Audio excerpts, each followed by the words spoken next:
kami datang dan pergi, susah senang silih berganti. Pagi bawa rembang senja hari, dan kala malam gelap tiba, janganlah lelah. Malang adalah cerita tentang indahnya kehidupan.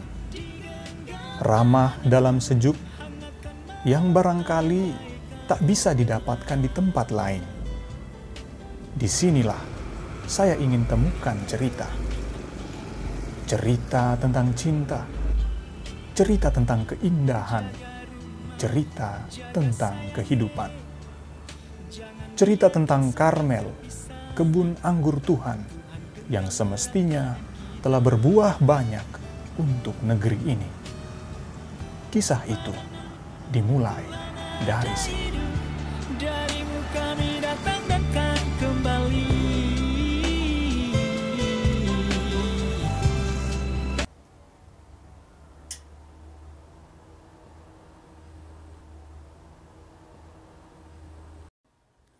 Para saudara, selamat bertemu. Semoga kita sekalian dalam keadaan sehat dan baik-baik saja. Sekarang, saya sudah berada di Maumere. Saya ingin membagikan beberapa cerita yang saya dapatkan dari percakapan yang saya lakukan dengan para senior Karmel yang pernah berkarya di Maumere. Senior pertama yang saya jumpai adalah Romo Darmojo dan Romo Puspo. Ya, saya kelahiran dari Jawa Tengah ya, dari Jogja. Oh ya. Tahun 1930. Lalu dipanggil sebagai Karmel ya saya. Tapi karena Karmel di Jawa Timur, jadi saya juga pertama kali masuk religius itu di Karmel. Tahun berapa? Padahal untuk wilayah Jawa Tengah, Jogja dan sekitarnya itu Yesuit begitu kuat kan? Ya, Yesuit, ya. Tapi Romo kemudian pilih Karmel yang di Jawa Timur. Iya. Ada sedikit keinginan Yesuit, tapi tidak begitu menarik juga, cuma begitu ya. Karmel itu lebih luas ya, artinya dengan rakyatnya. Kalau karena saya pernah mampir juga di Yesuit ya, sebagai calon bruder, belum kaul saya, tapi pernah sebagai aspiran. Pernah mencoba menjadi bruder. Karmel memang menyimpan cerita cinta yang menakjubkan. Inilah yang bisa kita tangkap dari penggalan awal bagaimana Romo Darmojo terpanggil menjadi seorang Karmelit. Hampir saja menjadi Yesuit, tetapi semangat Karmel yang disebut merakyat itu membuat Romo Darmojo yakin untuk memilih jalan menjadi Karmelit. Pengalaman ini berbeda dengan Romo Puspo. Saya Romo Puspo Wartoyo, ya. Lalu Permandan Aloysius. Kalau di sana dipanggil Romo Alo. Oh. Asal dari mana? Asal lahir dari Jember. Oh. Iya. Lalu belum umur 1 tahun tinggal di Malang. Lalu seminari di Lawang dekat Malang itu. Lalu saya masuk Karmel, profes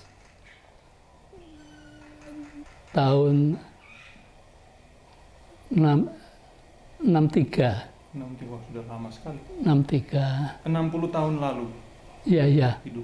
60 tahun lalu. Atau lalu studi filsafat, lalu menjalani tahun pastoral, Ya. Tahun pastoral itu di Jember juga. Wah. Nah, terus sesudah itu teologi di Pematang Siantar Ya. bersama Kapusin. Baik. Mengapa Romo pilih Ordo Karmel? Ya karena hidup saya selalu bersama Karmel. Romo-romo semua Pak Romo ya kelama-kelama ya katakanlah masa jatuh cinta kenal tapi selalu tertarik. Ya, karena kita tahu paroki Santo Yusuf Jember itu Iya. cukup kental dengan Karmel sejak dulu. Dan juga kakak saya itu juga Karmel. Oh ya. Ah, Boleh tahu siapa namanya? Romo. Yang pertama Janardono, Kristoforus Janardono, Puspawartoyo. Lalu yang kedua Emmanuel Siswanto, Puspawartoyo. Kakak kandung putri itu Karmelites. Wah, luar biasa berarti. Masuk biara Ah, di negeri Belanda selama berapa tahun. Romo anak keberapa dalam keluarga? Saya anak ke-6. Keenam. Ah, 4 orangnya masuk Ordo Karmel. 3-nya lalu satu. suster, lalu yang nomor 4 itu Suster Misericordia, Wah, seperti di Jember di rumah sakit itu. ya.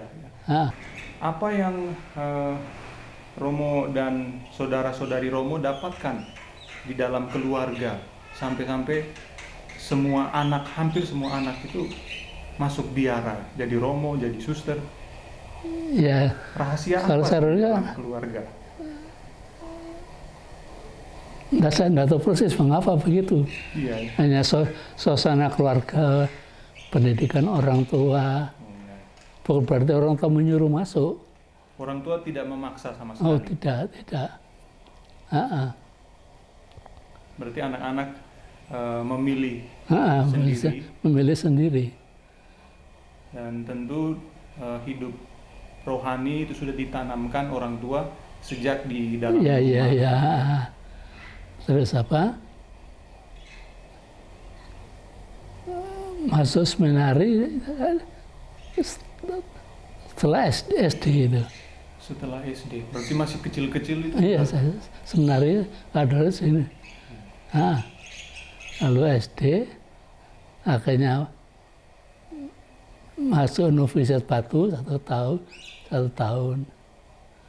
Kemudian studi filsafat di Batu, lalu menjalani tahun pastoral 1 tahun, kemudian teologi di Pematang Siantar bersama Kapusin, Sumatera Utara itu. Ketika sudah jatuh cinta, kemanapun diutus, seorang Karmelit tidak akan banyak tanya dan banyak protes. Pasti akan ada sukacita. Cinta kepada Tuhan menjadi alasan yang tidak terungkapkan dengan kata-kata. Saya kagum karena Romo Darmojo ternyata menemukan bahwa perutusannya ke Flores bukan sebuah tugas yang memberi beban berarti. Ya, sebenarnya tidak ada tantangannya karena banyak yang dialami rakyat, karena mereka juga banyak petani-petani juga, dan perbedaan dengan di Jawa itu tidak banyak. Berarti dari segi sosialnya itu masyarakat Ya. kurang lebih sama dengan Iya, masyarakat di Jawa. ya. Nah, saat berhadapan dengan situasi sosial yang demikian, Ya. tentu Romo merasakan tidak terlalu menemukan banyak tantangan. Ya. Ya, tidak. Saya mulanya heran karena rupanya latar belakang budaya Jogja dan Flores tentu banyak sekali perbedaannya. Tetapi hal itu tidak membuat Romo Darmojo kemudian terganggu dalam karyanya ketika melayani umat Ma'ulo'o. Hal yang sama juga sebenarnya dialami oleh Romo Puspo yang sebenarnya lebih dahulu bertugas di Ma'ulo'o. Perbedaan budaya tidak membuat pelayanan mereka kemudian menjadi terganggu. Karmel mulai di Ma'ulo'o, saya kira Tahun 69 atau 68 atau persis itu. Itu pertama tiga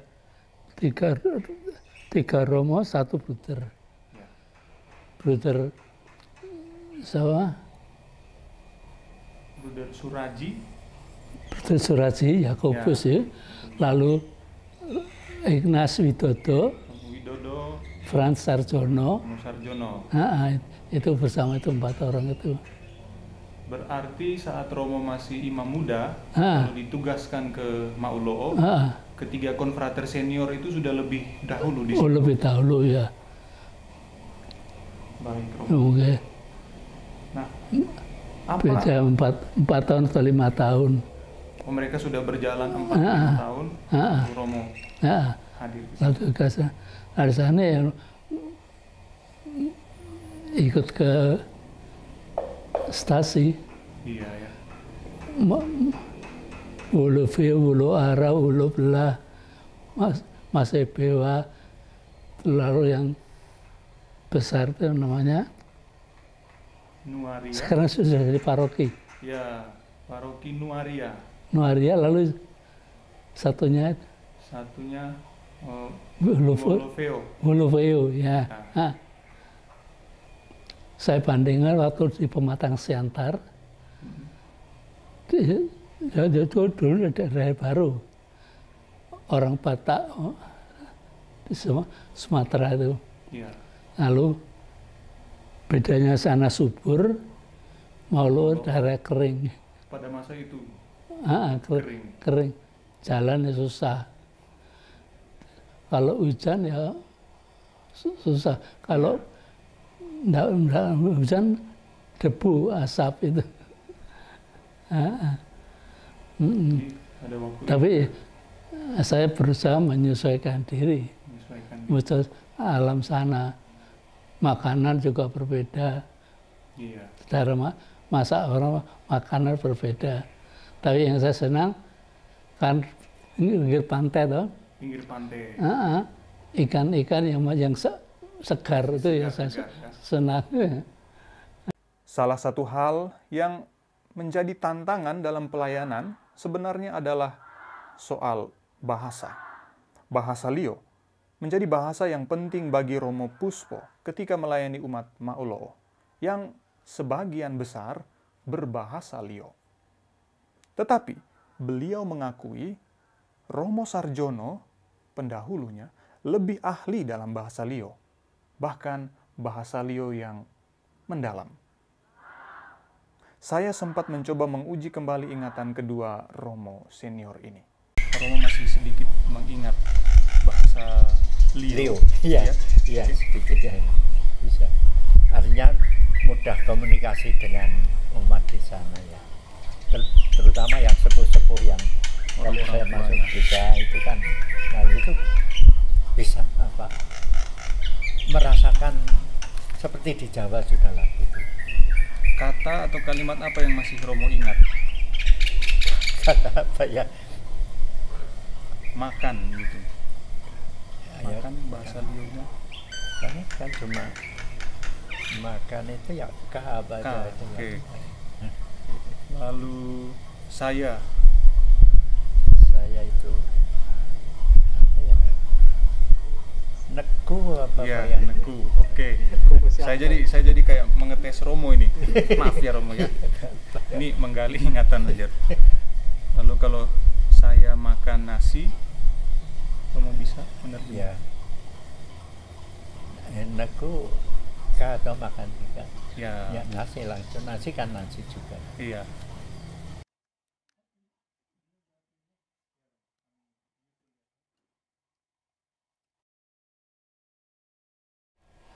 Apakah Romo cukup lancar bahasa Lio? Ya,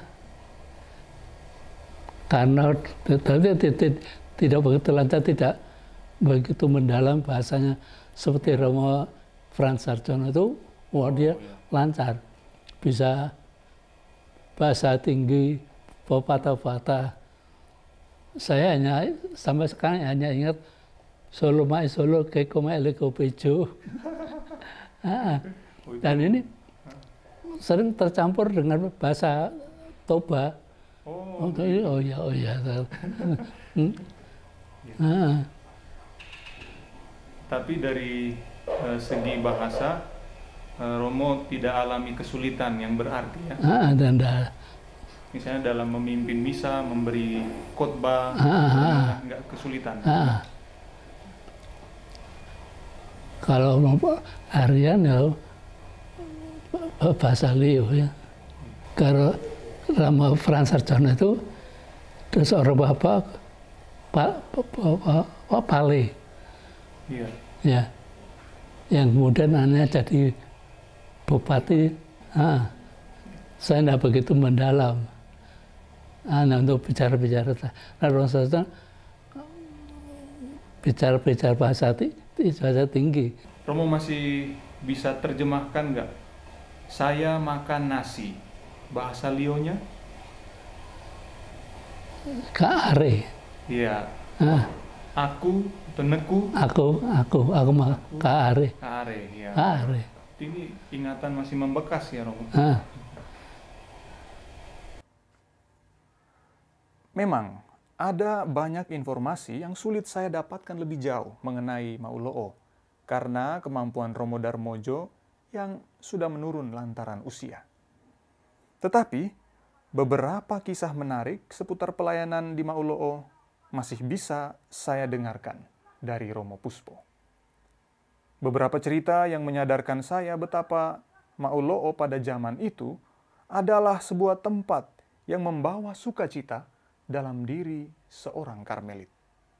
Baik Romo, tentu situasi Maulo'o pada masa itu, seperti yang Romo bilang tadi, itu masih banyak sekali kesulitan dalam banyak hal.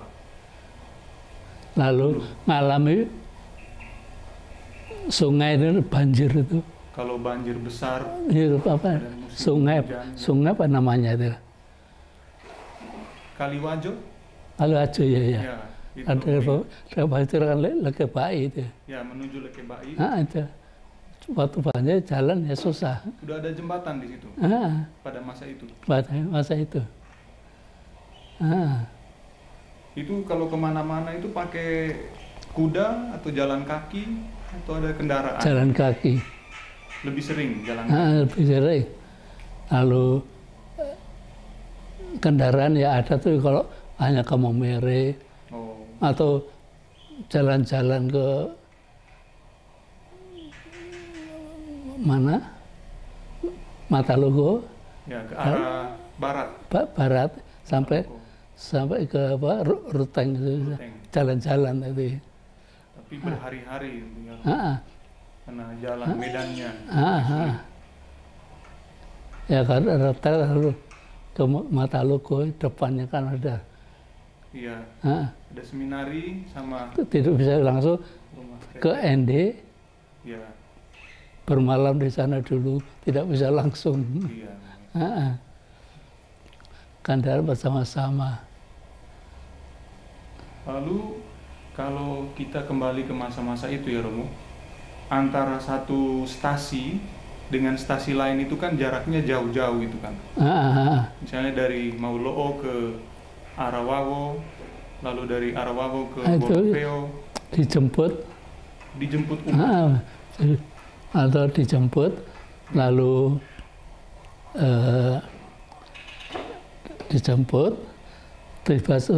lalu di rumah ketua stasi ya. Ya. Istilahnya stasi ya. Iya.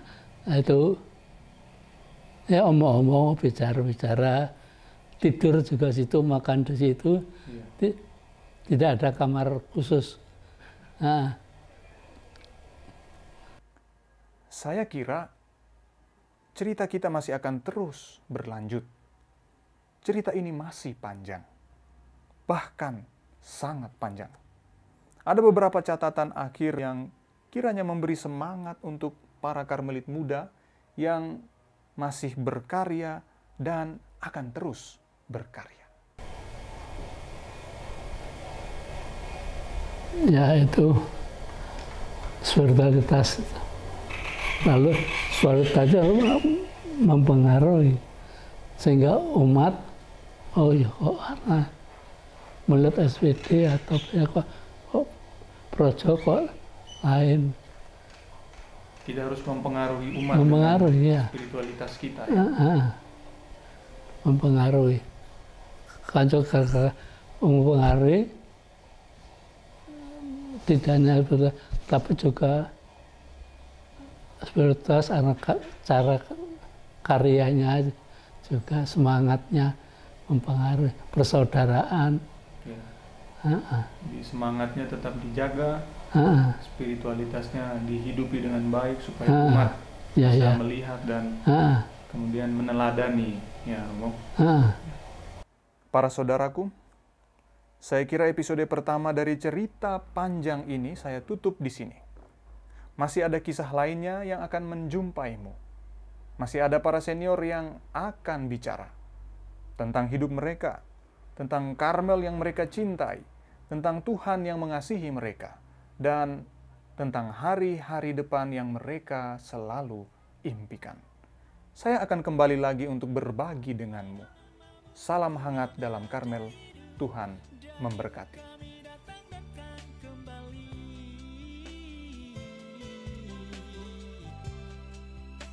Jangan abai kita di sini. Hari sudah malam. Tuhan janganlah berlalu pergi. Tinggallah bersama kita jua. Tuhan jaga kita purumai, biar aman kita pusayange. Datang tinggal diam dan kita, hingga hilang risau gundah hati. Tuhan jaga kita purumai, biar aman kita pusayange. Datang tinggal diam dan kita, hingga hilang malam fajar jemput hari.